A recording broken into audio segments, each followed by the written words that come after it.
Allô?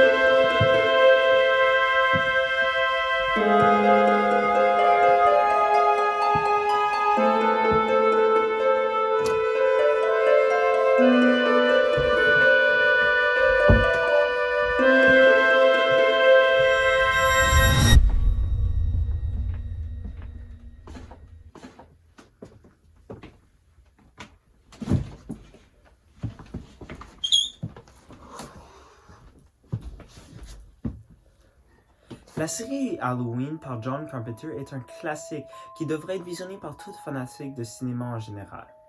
Cette série est comprise de 13 films, dont 2 redémarrages qui ont été faits par Rob Zombie, un chanteur très populaire qui est devenu réalisateur. Celui-ci est un fanatique des films d'horreur qui a fait plusieurs différents films dans sa vie, dont certains étaient des plus ou moins des succès.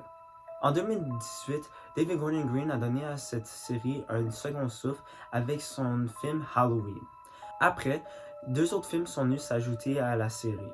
Ce qui nous apporte à aujourd'hui, Halloween Ends. Réalisé par David Gordon Green encore, ce film suit la famille Strode 4 ans après les événements du film original.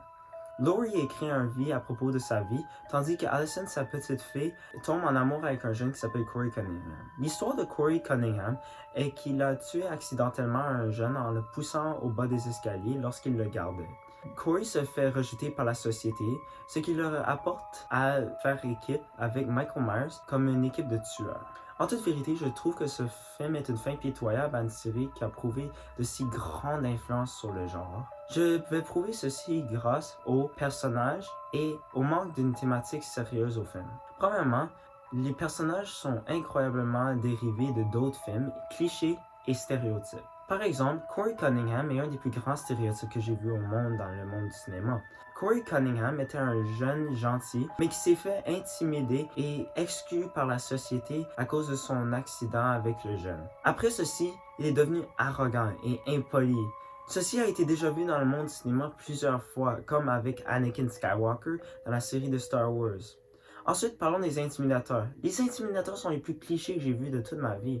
Ils sont compris de 4 personnages. La première fois qu'on les rencontre est lorsque Corey se fait demander par les autres s'ils peuvent leur acheter de la bière vu qu'ils sont sous l'âge légal de boire.